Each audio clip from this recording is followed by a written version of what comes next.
Welcome to this journey through one of the most profoundly disturbing stories the Ozark Mountains have ever harbored within their mist-shrouded valleys. In the remote hills of southern Missouri, where reality bends like willow branches over creek water, there existed a phenomenon that challenged every assumption about the nature of identity and existence itself. Tell us in the comments where you're watching from as we delve into this reality-shattering narrative. This video is a work of fiction created solely for entertainment purposes. Any resemblance to actual persons, living or dead, is purely coincidental. The year 1898 marked a time when the Ozark Mountains remained a territory of profound isolation, where communities existed separated by miles of difficult terrain, and weeks could pass without news traveling between settlements. It was a landscape where the individual human presence seemed diminished by the sheer weight of ancient stone and endless forest, where a person could live an entire life within a radius of 20 miles and never encounter all the secrets those 20 miles contained. And it was in this environment of isolation and mystery that a widow named Catherine Mercer became the center of an impossibility that would haunt the region for generations. Catherine Mercer was, by all accounts, an unremarkable woman living an unremarkable life, at least initially. She was 34 years old in the spring of 1898, having been widowed 3 years prior, when her husband Samuel succumbed to pneumonia during a particularly harsh winter. They had been childless, a source of quiet sorrow that Catherine rarely discussed, and after Samuel's death she had chosen to remain on their property rather than return to her family in a more settled region. The homestead occupied a small hollow in the hills east of a settlement called Granger's Mill, a property of perhaps 15 acres with a modest cabin, a barn that listed slightly to one side, and fields that Catherine tended with stubborn determination. Her neighbors, scattered throughout the surrounding hills at distances that made casual visiting impractical, knew Catherine as a capable and self-sufficient woman, neither friendly nor unfriendly, simply someone who kept to herself and managed her affairs with quiet competence. She appeared at the monthly church gatherings, held in a small building that served the dispersed community. She traded eggs and vegetables at Granger's Mill when she needed supplies, and she maintained the basic social connections necessary for survival in that isolated region. There was nothing about Catherine Mercer that suggested she would become the center of an event that defied every natural law. The first indication that something unusual was occurring came in early April of 1898, when a traveling peddler named Jonas Webb passed through the region selling household goods and tools.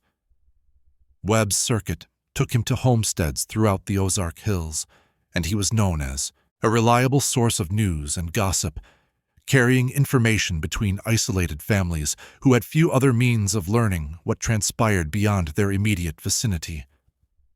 On April 7th, Webb stopped at Catherine Mercer's property, as was his custom during his twice-yearly visits to the area. He found Catherine working in her garden, preparing the soil for spring planting, and they engaged in the sort of casual conversation that characterized such visits, discussing weather and crops and the health of mutual acquaintances. Webb conducted his business, selling Catherine some needles and a small quantity of salt, and departed her property in the late morning, continuing his route to the next homestead several miles distant. His journal, which he kept meticulously to track his sales and routes, records this visit without any indication of anything unusual. But later that same day, as Webb approached another property in a hollow approximately 6 miles northeast of Catherine's homestead, he encountered something that troubled him deeply enough to make a special notation in his journal. As he came around a bend in the trail, Webb saw a woman working in a field, and he recognized her immediately as Catherine Mercer. She wore the same dress she had been wearing that morning, her hair tied back in the same manner, and even the mud stains on her apron appeared identical to those he had observed hours earlier. Webb called out a greeting, confused about how Catherine could have traveled 6 miles through difficult terrain in the time since he had left her property, and confused further about why she would be working a field that belonged to another family. But when the woman turned to face him, Webb's confusion deepened into something approaching fear. She greeted him warmly, as if they were meeting for the first time that day, and when Webb mentioned that he had just seen her that morning at her own property, she looked at him with genuine bewilderment. This was her property, she insisted, where she had lived for the past 3 years since her husband Samuel died. She invited Webb to the cabin to see her household goods, to refresh himself with water from her well, and when he followed her, he found himself in a homestead that was nearly identical to Catherine's actual property, but positioned in an entirely different location. The cabin was the same size and configuration, built from the same type of logs, with a chimney positioned on the same side. The barn listed at the same angle, the garden was laid out in the same pattern. Even the positioning of various tools and implements around the yard matched the arrangement Webb had observed at Catherine's actual homestead that morning. But this could not be Catherine's property, because that property lay 6 miles to the southwest, and Webb had just come from there.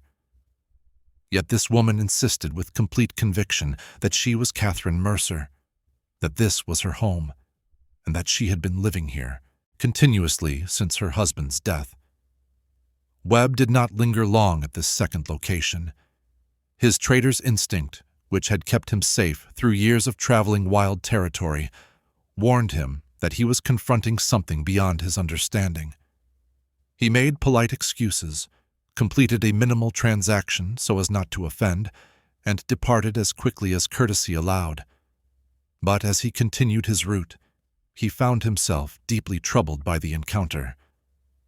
In his journal entry for that evening, written by firelight at his camp, Webb recorded his experience with the careful language of someone aware that his account would sound impossible, but determined to document it accurately nonetheless. He wrote, "Encountered C. Mercer twice this day in 2 different locations, both insisting they were the true article and this their proper home. The second could not be twin or relation, being identical in all particulars, including a small scar on left hand from burn injury I recall from previous visits. Cannot reconcile this occurrence with any natural explanation. Must inquire discreetly in the region to determine if others have observed similar phenomena." Webb's instinct to inquire proved wise, for he was not the first to notice the duplication, merely the first to document it carefully.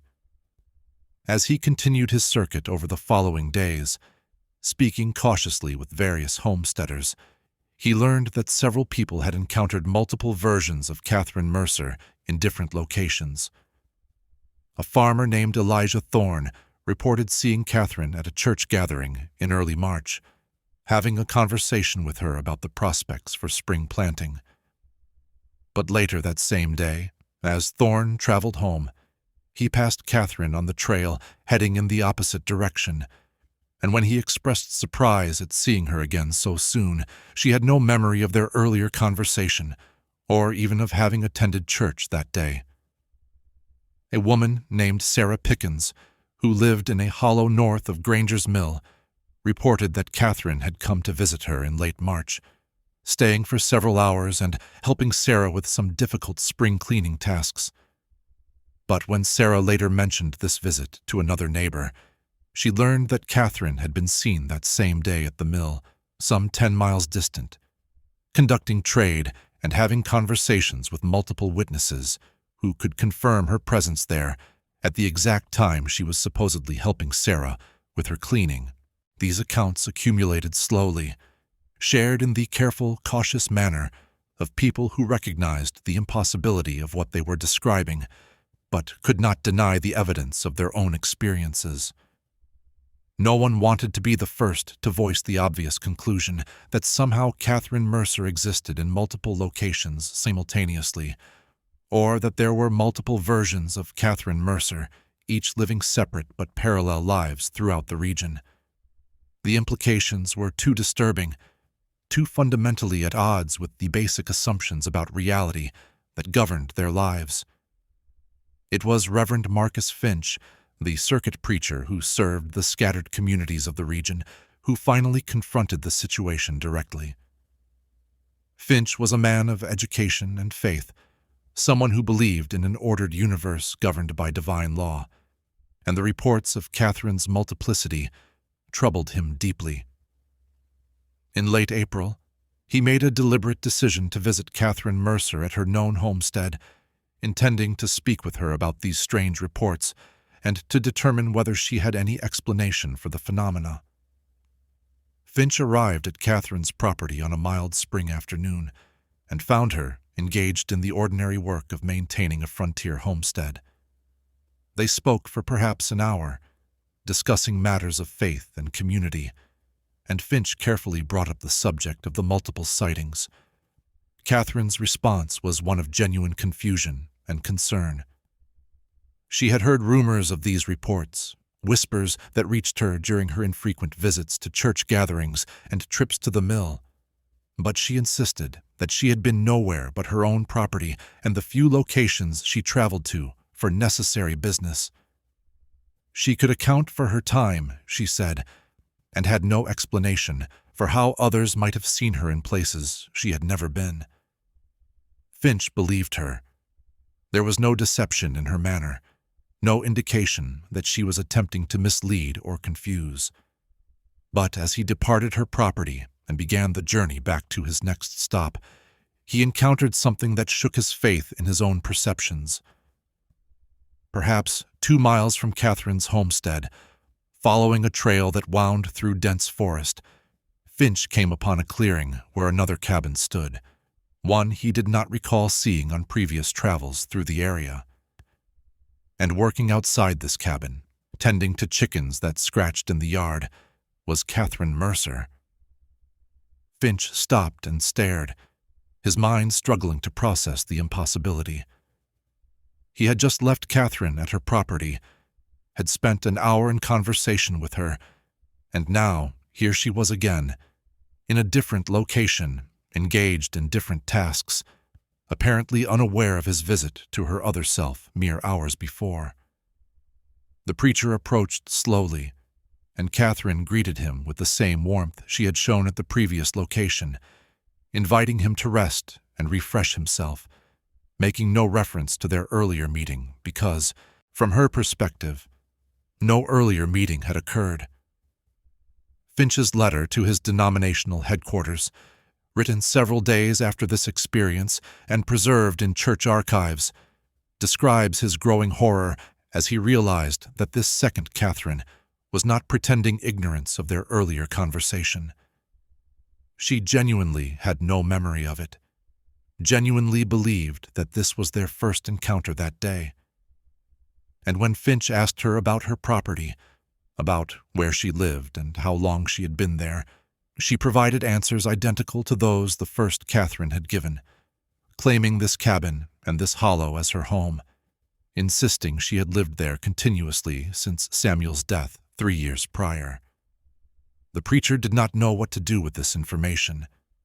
His theological training provided no framework for understanding how one person could exist in 2 places simultaneously.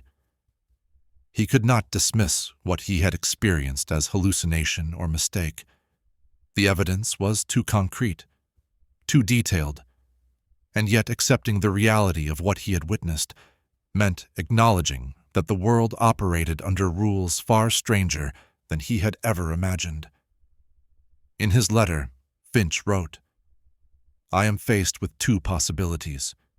Either I have lost my sanity and can no longer trust my own perceptions, or the world contains mysteries that transcend all my learning and faith. I know not which prospect troubles me more deeply." As spring progressed into summer, the phenomenon of Catherine's multiplicity became more widely acknowledged in the community, though never openly discussed in any formal sense. It was the sort of knowledge that circulated in whispers and meaningful glances, referenced obliquely rather than stated directly. People began to accept, with varying degrees of comfort, that encountering Catherine Mercer meant encountering one of possibly several versions of her, each apparently real, each living what appeared to be a complete and independent existence. But the situation grew more complex in June, when a third version of Catherine was discovered.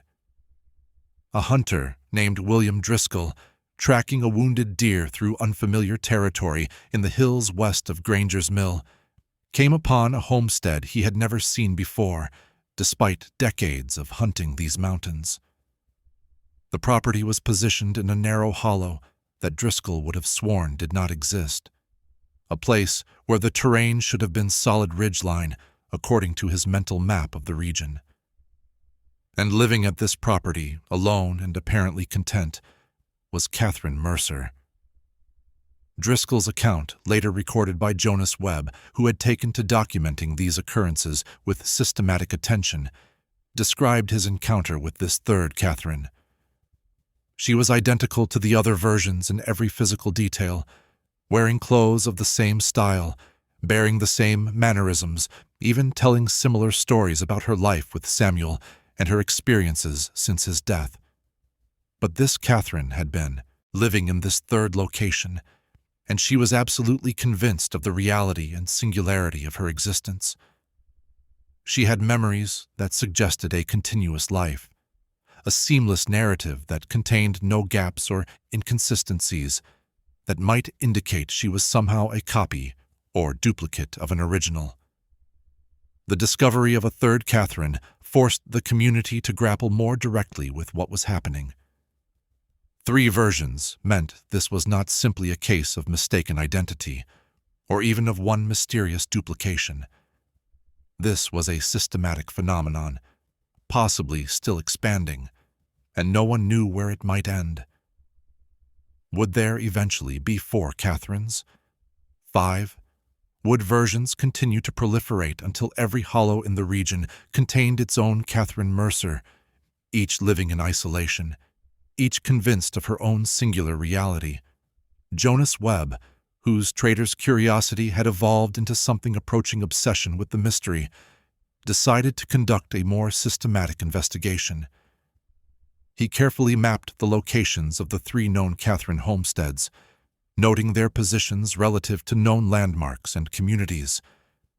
What he discovered added another layer of strangeness to an already impossible situation. The 3 properties formed a perfect equilateral triangle, each one positioned exactly the same distance from the other 2, with that distance measuring approximately 8 miles when he calculated it carefully using his surveying tools. This geometric precision seemed to rule out pure randomness. The placement of the 3 Catherines suggested some underlying pattern or purpose, though what that pattern might be or what purpose it served remained frustratingly obscure. Webb drew his triangle on a map, marking the 3 homesteads, and then extended lines from each point, wondering if there might be some significance to their intersection. The lines met at a point that corresponded to a location deep in the forest, an area known locally as the Deep Wood, which had a reputation for being difficult to navigate and somehow unwelcoming to human presence.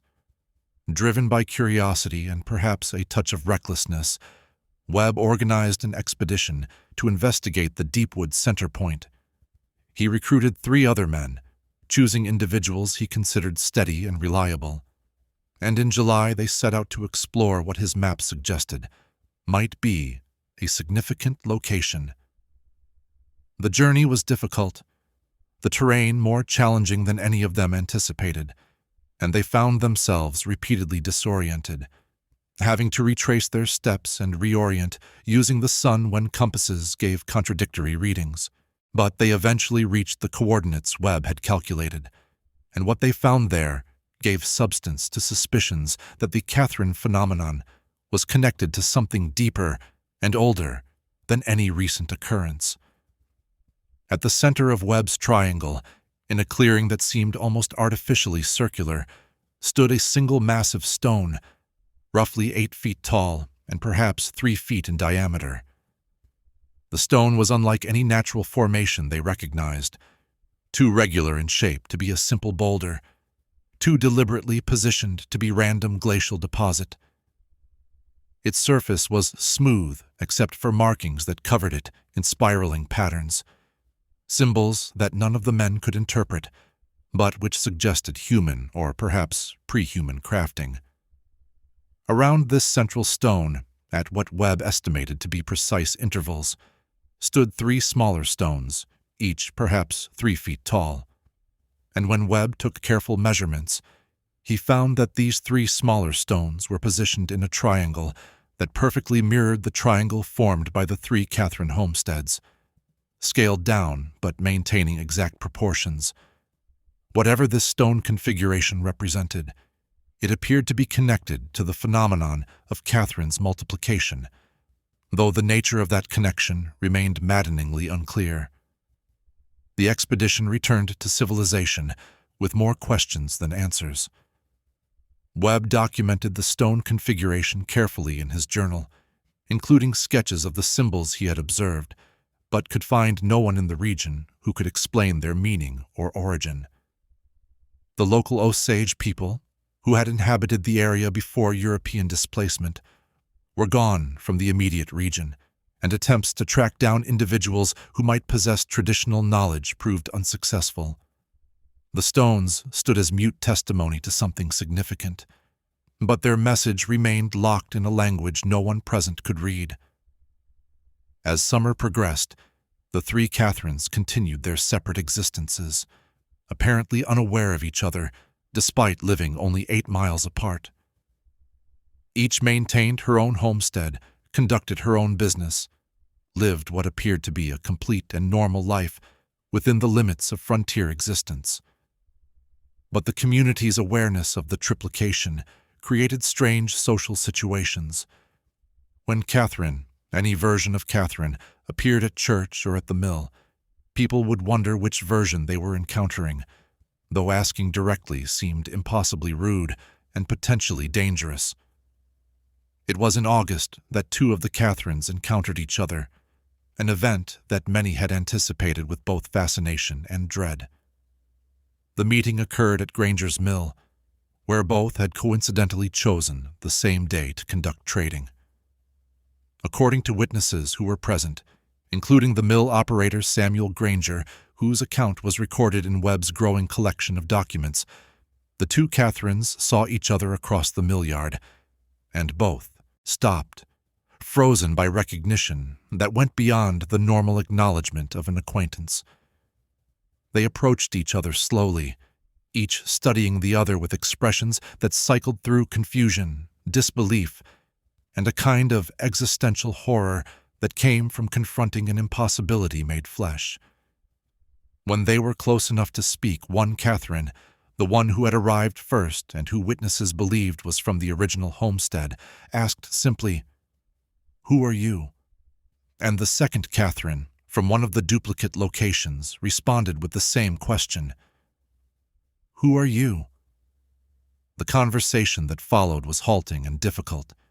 2 people trying to communicate across a gap that should not exist, each insisting on the reality and continuity of their own existence, each struggling to accept that the person before them was not an imposter or illusion, but somehow equally real. They compared memories and found them largely identical up to a certain point in the past, perhaps 6 months prior, after which their experiences began to diverge.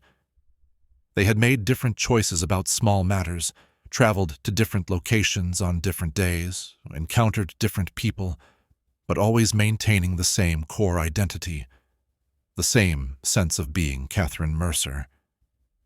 The witnesses to this encounter were deeply unsettled by what they observed.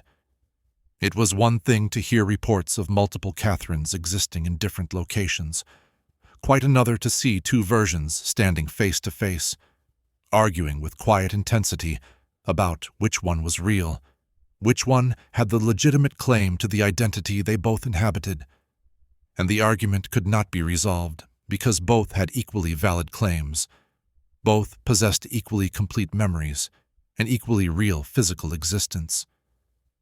The meeting ended inconclusively, with the two Catherines withdrawing from each other, each returning to their respective homesteads, each troubled by the encounter, but unable to process its implications.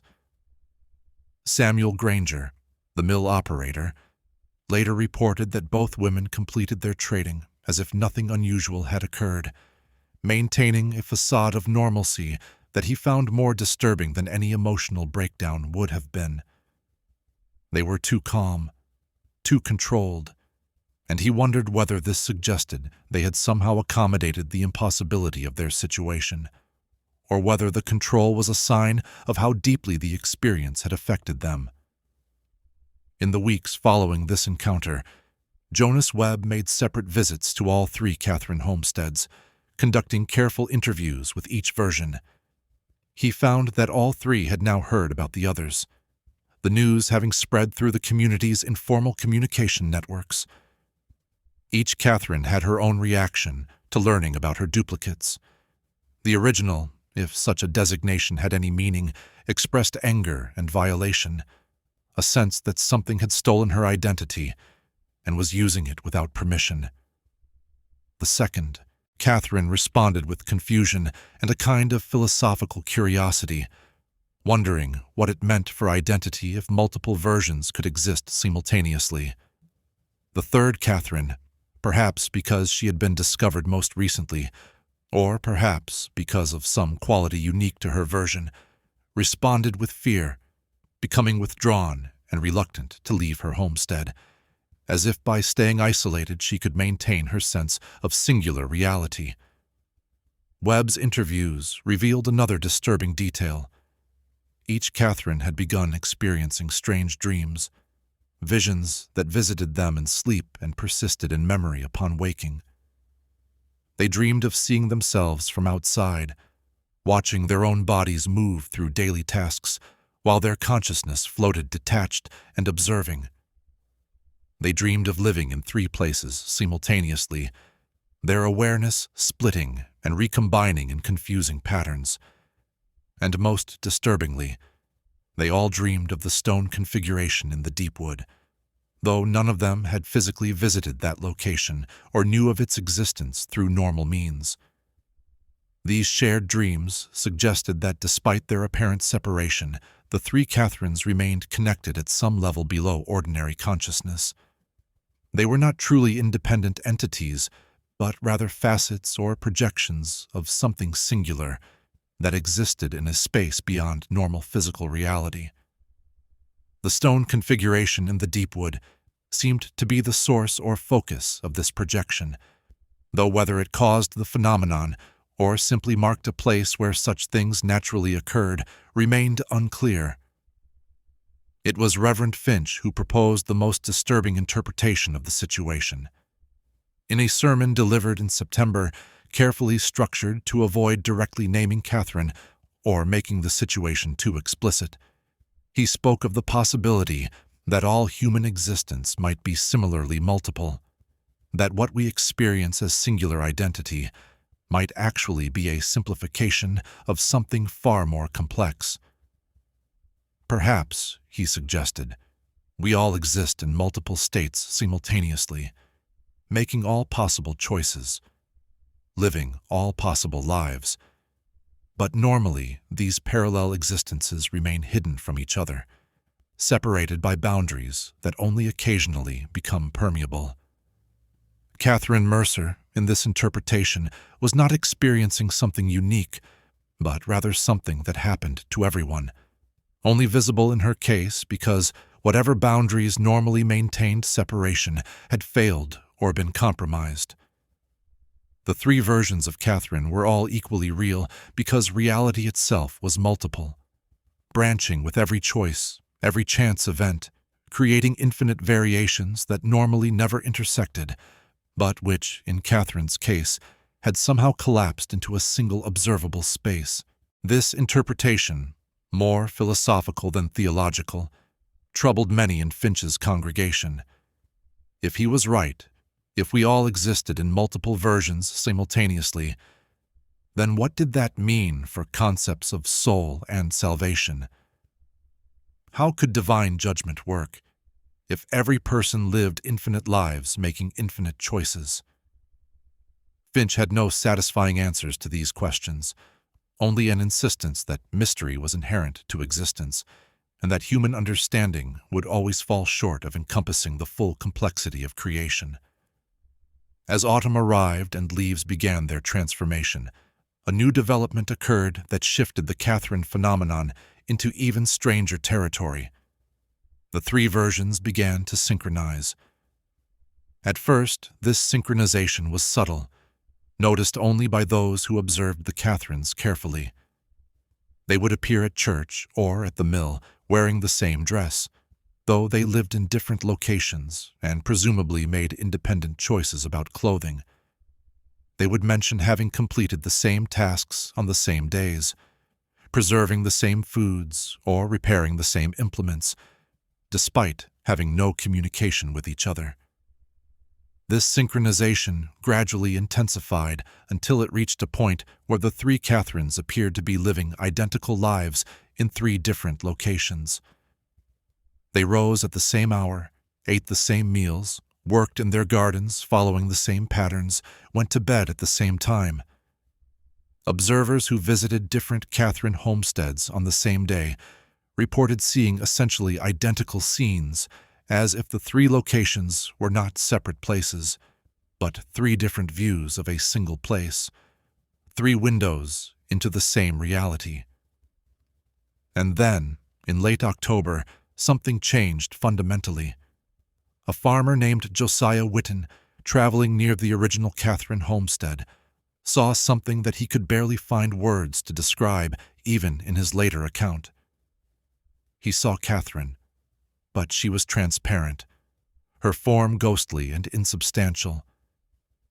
He could see through her body to the trees and cabin beyond, as if she were becoming less physically present, fading from solid existence into something more ethereal. Whitten approached cautiously and called out, and Catherine turned to look at him. She spoke, her voice thin and distant, saying only, "I feel myself pulling apart, or perhaps coming together, I cannot tell which." And then, between one moment and the next, she vanished entirely, leaving no trace of her presence except footprints in the garden soil where she had been standing. Alarmed, Whitten rode immediately to the second Catherine homestead and found the same phenomenon occurring there. This Catherine was also fading, her form flickering between solid and transparent, and as Whitten watched in horror, she too vanished completely. He rode then to the third homestead, pushing his horse to the edge of exhaustion, and arrived just in time to see the third Catherine undergo the same transformation, fading from visibility until nothing remained but an empty property and the everyday evidence of a life recently lived. The immediate response was to assume that something terrible had happened, that Catherine or the three Catherines had died or been taken by some malevolent force. A search was organized, with men from throughout the region converging on the three homesteads and the surrounding territory, looking for any sign of what had become of Catherine Mercer. But they found nothing. No bodies, no evidence of violence or abduction, just three empty homesteads that looked as if their occupant had simply stepped away and forgotten to return. Jonas Webb, who participated in the search, made a decision that others thought reckless. He rode to the deep wood, to the stone configuration at the center of his triangle, wanting to see if anything there might offer explanation or clue. He arrived at the clearing in the late afternoon and found it transformed. The central stone was glowing, emitting a soft light that had no apparent source, and the air around it vibrated with an energy that made his skin tingle and his hair stand on end. As Webb watched, three forms began to materialize around the central stone, transparent at first but gradually solidifying. They were Catherine, or rather 3 Catherines, but they were different now, changed in ways that were difficult to articulate. They moved in perfect synchronization, 3 bodies performing identical actions simultaneously, and when they turned to look at Webb, all 3 pairs of eyes focused on him, with an intensity that suggested they were not truly separate entities, but rather 3 manifestations of a single consciousness. The 3 Catherines spoke, their voices perfectly synchronized, creating an eerie chorus effect. We were always one. Now we understand that. The division was the illusion. This is the truth. And then they did something that Webb's journal describes with shaking handwriting that suggests his deep disturbance. The 3 forms moved toward each other, and as they came into contact, they began to merge, their bodies flowing together like water finding its level. The process lasted perhaps 30 seconds, during which time Webb could see all 3 versions simultaneously and separately, and then the merging completed and only one Catherine remained, standing at the base of the central stone, looking more solid and real than any of the 3 individual versions had been. This merged Catherine looked at Webb with eyes that contained depths he found impossible to meet. She spoke again, her voice now singular, but carrying harmonics that suggested multiple layers. I have lived 3 lives simultaneously. I have made 3 sets of choices, followed 3 different paths, and now all of that experience is unified within me. I am more than I was. I am what everyone could be, if the boundaries dissolved. Webb asked the question that seemed most urgent. Will you return to your homestead, to your life? And Catherine's response was immediate and certain. Which homestead? Which life? They were all equally real, and now they are all equally ended. I am something new now, and the old patterns cannot contain what I have become. She walked past Webb, moving with a grace and purpose that seemed different from the movements of the individual Catherines he had known, and disappeared into the forest. Webb did not follow.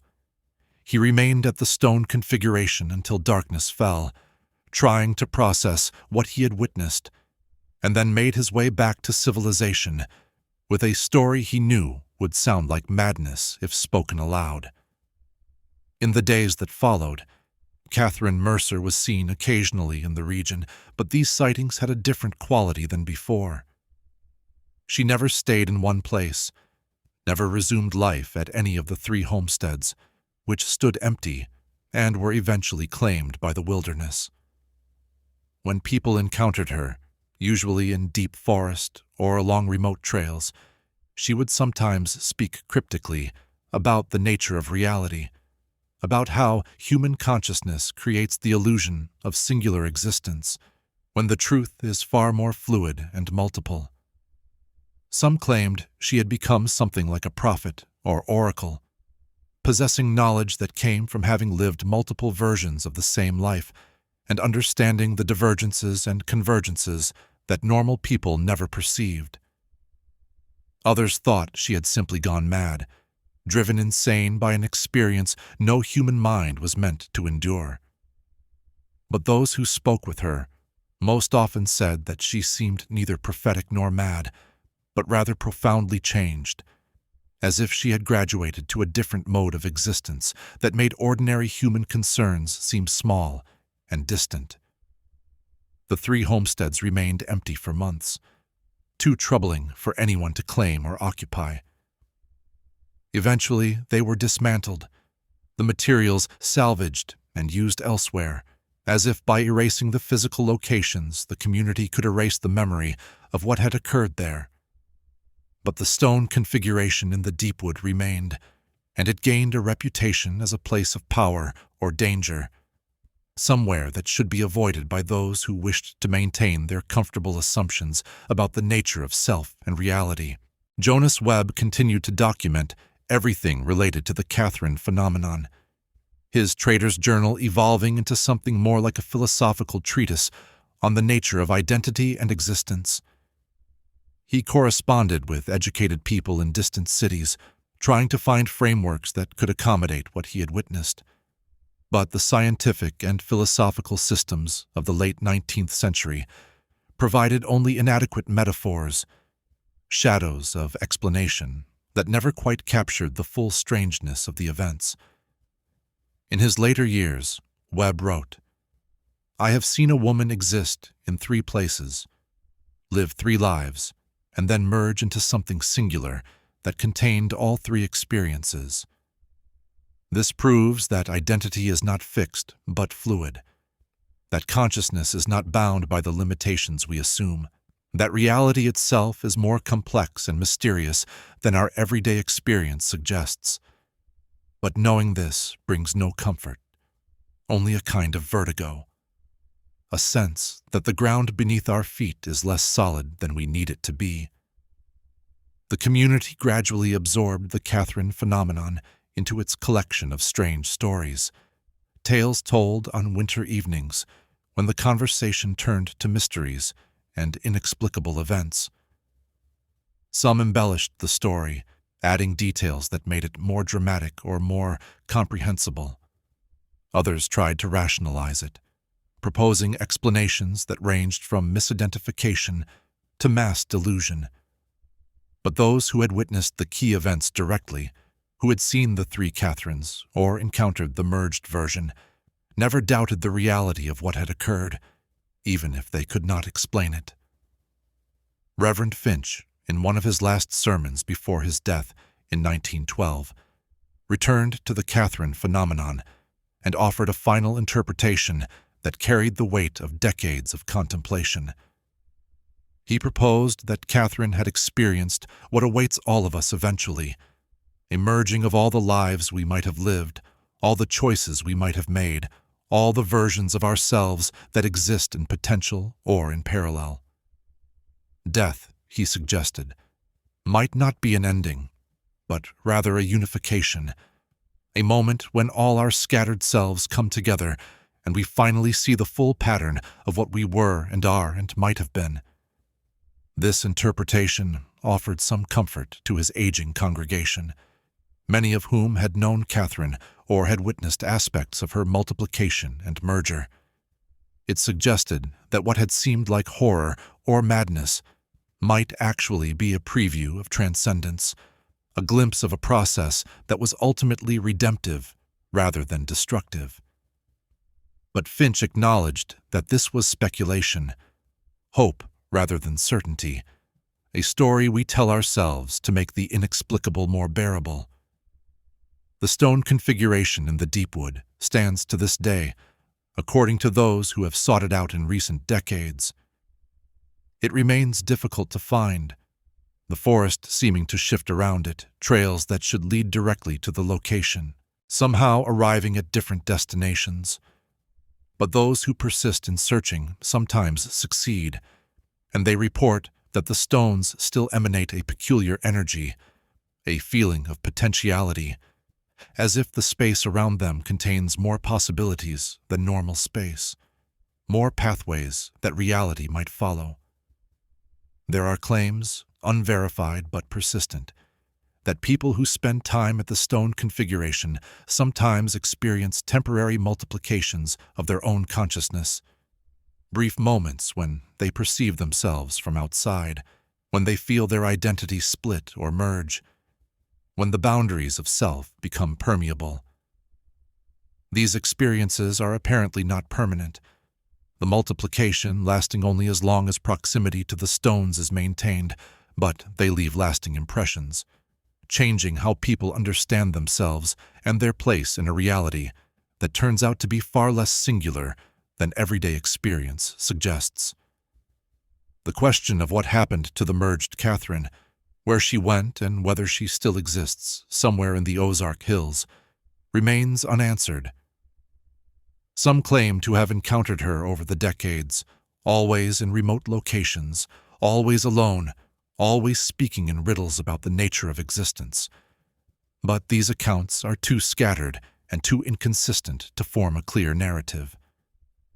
Perhaps she truly did transcend ordinary existence, moving beyond the constraints that bind normal human consciousness. Or perhaps she simply disappeared into the wilderness, living out her days in isolation, unable or unwilling to return to a community that could no longer understand what she had become. What remains certain is that in 1898, in the Ozark Mountains of Missouri, 3 versions of the same woman lived 3 separate lives in 3 different locations, defying every assumption about the singularity of human existence. They lived independently until the boundaries between them dissolved, and they merged into something that was simultaneously 3 and 1, multiple and singular, an impossibility made manifest that forever changed how those who witnessed it understood the nature of reality. The phenomenon raises questions that remain unanswered and perhaps unanswerable. Are we all secretly multiple, living parallel lives in parallel realities, separated only by boundaries we cannot perceive? Is identity an illusion, a convenient fiction we maintain because confronting the truth of our multiplicity would be psychologically overwhelming? What would it mean to merge all our versions, to contain all the lives we might have lived, all the choices we might have made? Would it be transcendence or annihilation, expansion or dissolution? These questions have no easy answers, only the testimony of those who witnessed something that should not have been possible, and the lingering presence of stone markers in a forest clearing that suggest forces operate in this world that human understanding cannot fully encompass. The Ozark Mountains hold many mysteries, but few as profound as the hollow, where 3 women lived 1 life, and the day when they became 1 woman containing 3 lives, forever changed and forever mysterious. We have reached the end of this journey through one of the most reality-shattering events the Ozark Mountains have ever concealed. The stone circle waits in the deep wood, marking a place where identity dissolves and multiplicity becomes manifest, where the comfortable illusion of singular existence gives way to the complex truth of all we are and all we might have been. The story of Catherine Mercer reminds us that consciousness is stranger than we imagine, that the self is more fluid than we assume, and that somewhere in these ancient hills, boundaries remain thin and truths too profound for comfort occasionally break through into ordinary reality. If you've made it this far on this journey through the multiplicities of the Missouri Ozarks, consider subscribing to Commutales for more stories that challenge our understanding of identity and existence. Leave a comment sharing your thoughts, and if this story resonated with you in any way, a like helps bring these narratives to more people who appreciate mysteries that question the very nature of self. Until our next journey into territories where identity fractures and consciousness multiplies, drive safely and remember that the person you see in the mirror might not be the only version of you that exists, just the only one you can see.